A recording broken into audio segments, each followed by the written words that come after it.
Welcome to the Putback on SNY.TV. I'm Ian Begley, SNY's NBA insider, and we're going to be talking Knicks playoffs, Obi Toppin, Immanuel Quickley with you for the next half hour or so. We got two great guests. First off, we have ESPN senior NBA writer, and also you see him all over your television. Zach Lowe is with us to talk Knicks. And then we've got the dean of Knicks Film School, Jonathan Macri, here to break it all down for us. And guys, obviously Knicks clinching a playoff berth with that win on Sunday. They can clinch the 5th seed in the East with a win between now and the end of the regular season, or a Nets loss. Really strong season for everybody involved. But Zach, I want to start with you. When you look at this Knicks team, big picture, full season, what were they able to do that allowed them to exceed expectations? I think scoring at the rate they've scored this season, I think they're 5th in offense as we record this now, has to be at the top of the list, and they do it in like the least sexy way possible. They're not they're not a great shooting team. I can't remember many offenses this good with so little on paper shot making. They're just not a good shooting team, but they rebound the hell out of it. They get to the line. They take care of the ball, which is an underrated way, I think, of the way they play, an underrated part of the way they play, rather, and the way Tibbs wants to play is it's not just taking care of the ball so you get a shot every possession. It's taking care of the ball so the other team doesn't get fast break points. You get to set your defense and all that, which, of course, if Tibbs can't get his defense set, he's just never going to have a good day. He needs that defense set every possession. So I think they didn't profile as like a top 5-6 offense, and they've been a top 5-6 offense. I think that has to be it. And John, for you, is there another area outside of offense or within the offense that you feel like they significantly overachieved and it's led to this outcome? I mean, I think since Zach went the analytics route, I'll go the narrative route. And you've reported on the potential after effects of that first Mavericks game back in early December, and what could have transpired afterwards if they maybe lost even one other game. And I think back to just after that game, Jalen Brunson got in front of the microphone, and and players say these sorts of things all the time, but when he was like, look, you're going to blame the coach, but this is on us. And for as much as the Knicks have not had a player who could create offense as efficiently as Jalen Brunson in some time, I don't know that they've had a leader like Jalen Brunson and who's capable of commanding the respect of the locker room. And actually, when he gets behind a microphone and says something like that, people listen. And, they ran off an 8-game winning streak right after that. They turned it around with their defense. So to me, when I think about the fact that they've arrived at this finish line, that for me was sort of the starting point, for the season. Mm-hmm. Absolutely. And now here we are. They're playing without Julius Randle. He'll be reevaluated a couple of days before what could be game 1 of the playoffs. We still don't know if he's out of that walking boot and walking on his own yet. That'll be the next step for him, and then getting cleared to get back on the court, cleared for contact. But I don't think he's anywhere near there yet. We'll see how this thing progresses. But Zach, you called Kevin Durant the easiest star to put back into a lineup, to fit anywhere you want him to fit. Julius Randle, how do you see him reintegrating? I know he's not going to be out for that long, but how do you see him reintegrating here with the Knicks on the fly? Yeah, I don't think reintegrating him is going to be any kind of issue. Like, Tibbs has as steady a rotation and a system as any coach in the NBA. We know what he does on both ends of the floor. We know he's going to isolate a lot. He's going to shoot a lot of step-back jumpers. He's going to shoot more threes this year. He's driving with such force. And to me, it's less about his role and his minutes and what he does than how he does it, because there's a difference between Julius Randle at 100% force, and that's on both ends. That's rotating on defense, boxing out, which has been a weakness of his this year, and driving with so much physicality and force, not necessarily settling for 18-foot jumpers over Evan Mobley or Jared Allen, which is not going to get it done, but driving in with such force that he draws help and dishes and gets the passing game going, gets the threes going. The Knicks take a lot of threes by any standard, and if he's at 85% and that missing 15% is in the burst in his legs for whatever reason, I think that's going to matter against the defense, potentially, against the Cavs, who have had the best defense or the second best defense in the league all year. So it's less the Knicks know who they are, and Julius Randle knows who he is. and they know what he does when he's in the game. To me, it's just more about the explosiveness and decisiveness with which he does it on both ends of the floor. Zach, in terms of just like what the Knicks have been doing lately, we've seen both Quentin Grimes and Immanuel Quickley average over 20 points over the last 6 games. Like, it's certainly been an emerging season for Quickley and now Grimes more recently. How important do you think it is to the Knicks' chances of success, specifically against Cleveland, for them to get those guys their shots and can maintain some semblance of a big role in the offense, even with Julius back? Well, like everybody else, I love Quickley. He just adds a jolt of just something, just some unpredictability, some chaos in the best possible way, some speed, and some like, oh my God, he's going to make that drive and that shot that the Knicks just kind of need. They need that jolt of speed and wildness. And Grimes, I'm glad you brought up Grimes. I wanted to talk about him. His last couple of weeks, when he's been over 20 regularly, when he's been jacking threes, really right off the catch, quick trigger, quick decisions on his catch and go drives. I mean, that's been his biggest strength since he started getting minutes. That catch and go drive against closeouts has always been there. But they need a little bit more shot making, just pure shot making. I think once we get to the real games that matter, whether it's Cleveland or anyone else, you're going to be facing really good defenses. They're going to take away some of that marginal stuff that the Knicks have been able to make hay with. Like, offensive rebounding is probably going to be a little harder. All that kind of stuff. They're not going to foul as much maybe as some other defenses. And just getting a shooter like Grimes to get on a hot streak, to get on a confidence streak going into the playoffs, I think is a big deal. Quickly is going to bring what he's going to bring. I mean, he's established himself. He knows what he is, and he's going to bring it every game. But the Grimes stuff in the last couple of weeks, to me, has been the thing that's popped out the most. And defensively, he's there every night, and he's been there most of the season as a really strong defender. So the idea that he's scoring 20 plus regularly recently obviously bodes well for them. Zach, Obi Toppin, I don't want to put words in your mouth, but it seems to me like you are Team Obi Toppin. You're on that island, but you think he should be moved off the island of Manhattan in order to reach his potential. With Obi, what have you seen this year, and can he, I guess, realize his best self with the Knicks, or does it have to be elsewhere? And let me just say quickly, we've talked about this a lot. When the Knicks drafted Obi Toppin, I think one of their strong plans going into that year was eventually trading Julius Randle. Randle then has the All-NBA season. They extend him, and here we are. Sorry, Zach, go ahead. Well, and here we are. You know, the team has gotten too good to make a radical change, I think, like trying to trade Julius Randle again, unless it's part of some big seismic deal that we just don't envision. At this point, this has been in the fifth seed in the East for a lot of the season. Look, I think Obi Toppin's pretty good, and it's there's just no path to him getting major minutes with the Knicks as currently constituted. This period right now without Randle is really, really interesting for him because he's going to get an opportunity to stretch himself a little bit. Tibbs is going to get an opportunity to go with Hart at the 4 in smaller lineups. So this is a big opportunity for Obi to kind of prove himself. But once Julius comes back, if he's healthy, it's just 36 minutes, 38 minutes for Randle.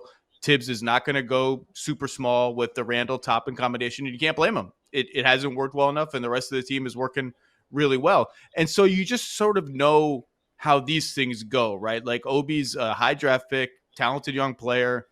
At some point, there's an expiration date on playing 2 6-minute shifts where you get to take a couple threes and then you come out of the game.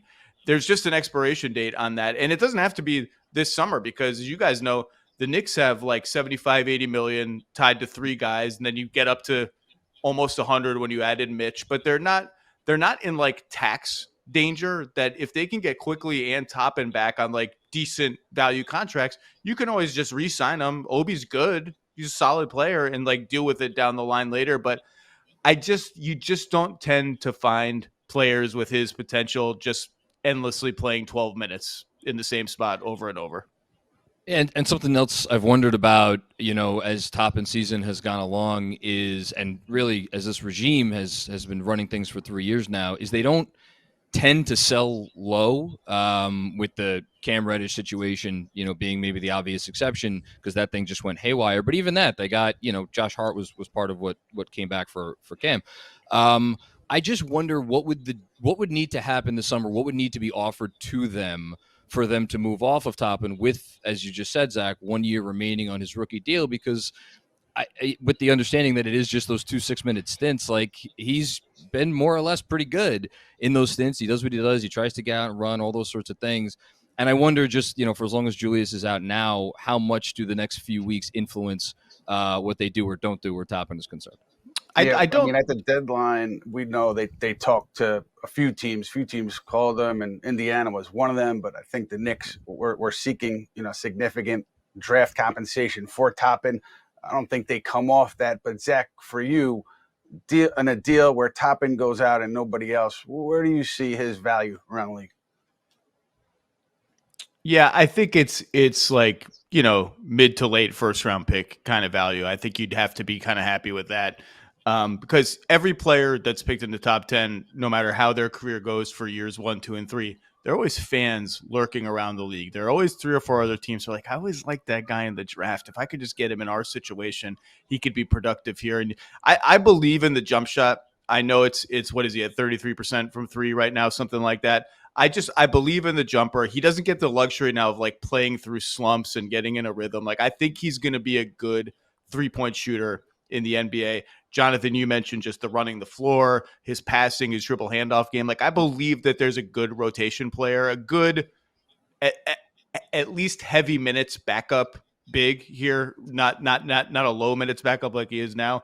And there are going to be teams around the league who think he can be better than that, but I don't think you're getting like a golden ship prospect or a golden ship first round pick for him at this point.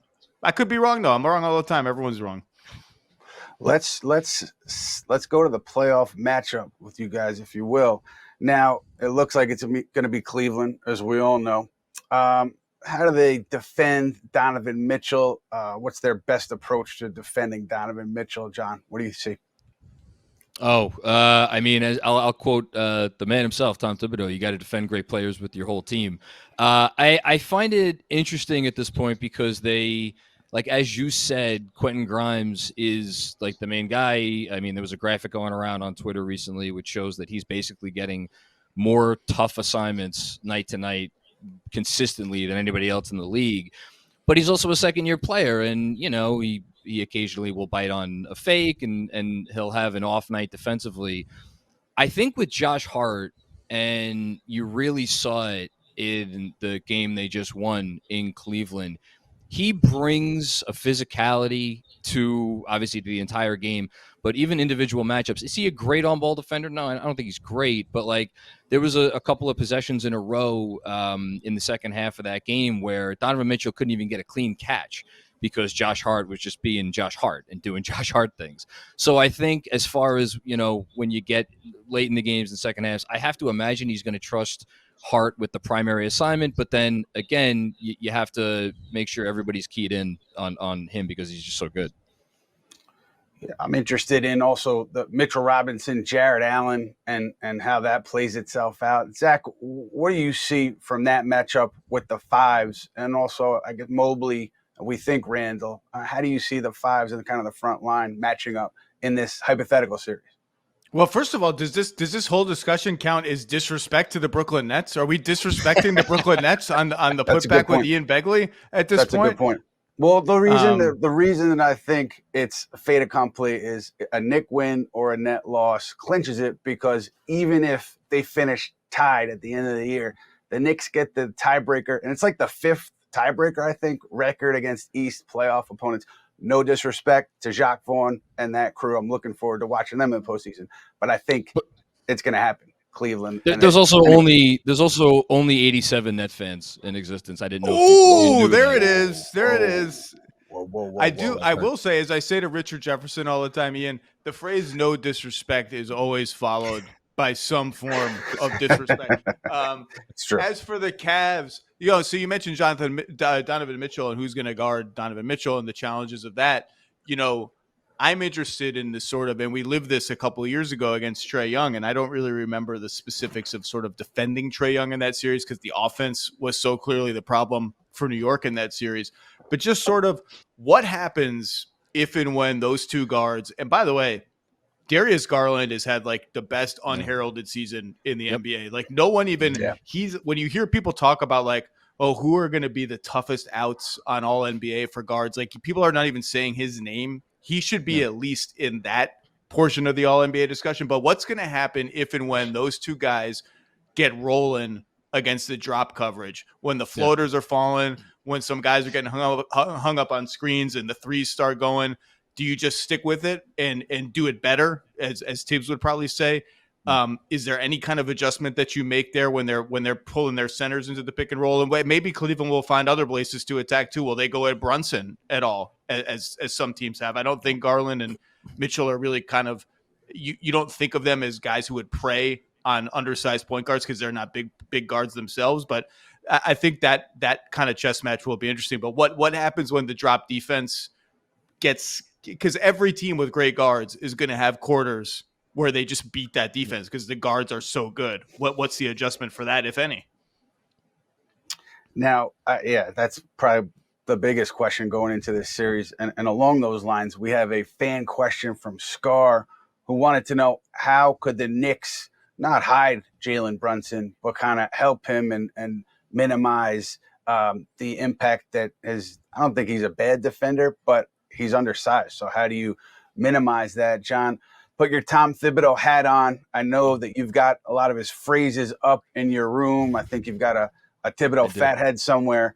What are you doing to minimize Jalen? There's just the height issue on that end.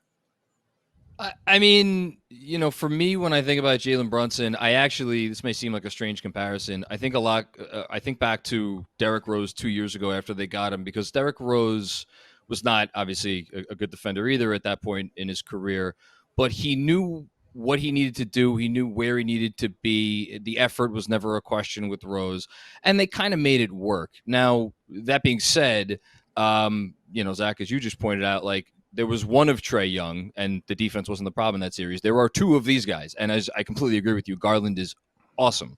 So, and Tibbs, he always goes back to this. You gotta stop penetration.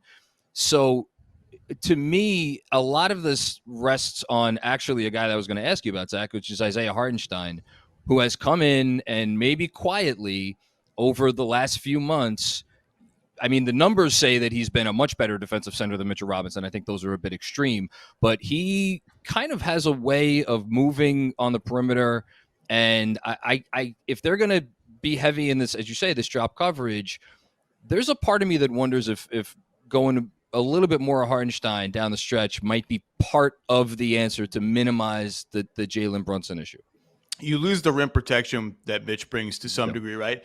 As we're talking this out, and I haven't started to think about playoff matchups yet, partly because the West, I mean, we're not going to have the playoff matchups in the West until like 1 a.m. on the last day of the season. Sunday, but I do think every game with the Cavs is going to have no matter who the team is going to have an element of, we're just going to have to dare their fifth guy to make jump shots, and we're going to have to force Mobley and Allen to beat us with interior passing when they're both on the floor together. In other words, one way to stop those guards, or at least contain them, stop dribble penetration, as you mentioned, is like maybe Mitch steps up a little higher, the help comes in a little earlier, and you just swarm and force Lamar Stevens and Dean Wade and Isaac Okoro, who, by the way, has been out the last 3 or 4 games with some lingering, I think, knee injury that could end up being a big deal. You force the ball in their direction, force them to make shots. And when Mobley and Allen are on the floor, you force them to kind of do their version of what Draymond and Looney do, where they make up for the spacing limitations with just super smart passing and cutting. And like, sometimes you win those battles. Sometimes they're going to win those battles because they're so good. But maybe that's part of it too. And maybe Hartenstein just kind of getting out on the floor a little more and a little further is part of it. He's been, after a slow start, when everyone was kind of bemoaning, Tibbs' alleged inability to understand what Hartenstein did and does and is as a player. Like, he's settled. He's just a good NBA player. He's a good backup center for sure. He's gotten the ball a lot more at the top, and he's been able to pass to cutters a lot more regularly. And I asked him about that the other day, and he said, Tibbs recognized that as being there over the course of the season, and they've gotten to it much more. And his passing, I mean, he called himself one of the best passing big men in the league, and I wouldn't argue with that, because his touch there, finding cutters, has been really, really special. And I wonder too, though, like, you look at big picture with both of these clubs, I think, narratives, right? If the Knicks get crushed by the Cavs and Donovan Mitchell goes off, and it takes a lot of luster off of this Knicks season. Obviously, we don't know what's going to happen, but Zach, you haven't given it a ton of thought. Can I ask you a gut prediction 7-game series, Knicks Cavs right now? I would take the Cavs in a long series, maybe 6, maybe 7. I think the Knicks have the ability to win this series, and I've said that from the beginning. I think the Cavs are a better team. I don't quite think they're as good in the playoffs as their point differential would indicate, so I think they're beatable, but I would take the Cavs just on pure talent, and Randle, whatever uncertainty exists today about what condition Randle will be in would make me lean pretty strongly Cavs. I just think they're a little bit better of a team. Their defense is better, and we'll see how the Knicks offense kind of sustains into the playoffs. I know that there's some sort of curiosity, let's say, around the league about, is this going to be like Julius Randle untimely slump 2.0? Like every time he has a big game, everyone around the league is like, man, we saw this 2 years ago where he just made like every jump shot and we kept waiting. Like, is this a real thing? And then it fell apart in the playoffs. But I keep countering that by saying this is a completely different Knicks team. Yeah. And if you want to boil that down to one thing, it's Jalen Brunson, but the differences even go beyond that. But Brunson is by far the biggest one. So, Zach, you I believe were on a pod earlier this year and laughed when you first heard the mid-3 expression, but this was supposed to be, right, the mid-3 with Jalen Brunson, Julius Randle, and RJ Barrett. RJ, as you've discussed on your pod, has kind of had an up and down year. How much do you think this series and you know his impact and his ability to maybe pick up the slack if the Cavs say, to as much as is possible, we're not going to let Jalen Brunson beat us, and as much as they cannot let Julius Randle, beat them. Do you see, still a future where he's a Knick, next year and beyond, or, and does it depend on what he does in the next few weeks in your mind? I think it's always dangerous to say a big decision like that depends on what could be 4 games, 7 games, whatever it ends up being. He has really just had a weird last 2 seasons. I remember he came into the league and he was running a lot of pick and rolls, and his passing kind of stood out, his ability to read the defense and slow down and get guys on his hip and control the game. And he's just not going to get a lot of opportunities to do that with Brunson and Randle running things, but he's become pretty good at kind of picking his spots to attack mismatches, to attack off the catch. You would just wish the jumper would have come along more consistently by now, but he's found a way to kind of fit in, and like you look up and like, wow, okay, RJ Barrett had 22 points. It didn't feel like that, but he had 22 points, and you can't take that for granted. It's like, as high as the expectations have been, and as much as he feels like, I mean, I don't know if disappointment is too strong of a word, but like I think people have been waiting for more, and sometimes he feels like a third, fourth kind of, and the Quickley Hart show off the bench has kind of surpassed him too in appeal to fans. Like you can't take it all. He's so young and he's still giving you 20 a game. Like you got to be careful just sort of writing that off as, well, he doesn't fit where this franchise is really going anymore. I think fit is really important when you talk about his season, because he's playing with 2 high volume players in Julius Randle, Jalen Brunson. Those guys are taking a lot of shots. So in my mind, part of the value of him this year was exactly what Zach said, fitting within that dynamic and not doing too much or trying to do too much on offense when those guys are on the floor. And I'm sure it's tough for RJ. I would assume it's tough for RJ because he had a stretch late last year where the ball was in his hands a ton. He was playmaking, and then he gets extended. But I think he's done a very good job of just fitting in. Obviously, field goal percentage, some of the defensive issues, you can't gloss over those. But there's something to be said to the value of fitting in there, because every player couldn't do it. And every player who's young on a big extension couldn't do it. He's done it, and maybe I'm too close to the situation, but I'm a believer in RJ Barrett just because of the way he approaches his craft and the way he works. I think he's going to figure things out in a way that's ultimately going to help the Knicks. I need to know from both of you guys, because this is something that is on my mind just because it'll be an issue this summer. If you guys are Leon Rose, if you're William Wesley, if you're Brock Aller, if you're Scott Perry, put on your executive sport coat for a minute. I'll start with Zach. What are you doing with Immanuel Quickley? Are you trying to lock him in with a big offer? Are you comfortable letting it go to next summer when the numbers might be a little bit different? How are you approaching it? I'm doing my best. I'm negotiating in good faith and doing my best to get him on a good number. Now, if they come in and say, our guy just won Sixth Man of the Year, he's been incredibly valuable to you, like we want the max, it's max or nothing, that becomes a tough negotiation. But I want to negotiate in good faith and find a good middle ground. But if that's as hard as they're going to play it, then that's what restricted free agency is for. No hard feelings. Somewhere along the line, I'm making you an offer that I can look at you and say eye to eye, like, that's a fair offer. Like, it's not a disrespectful offer. It's not a max, but it's a fair offer.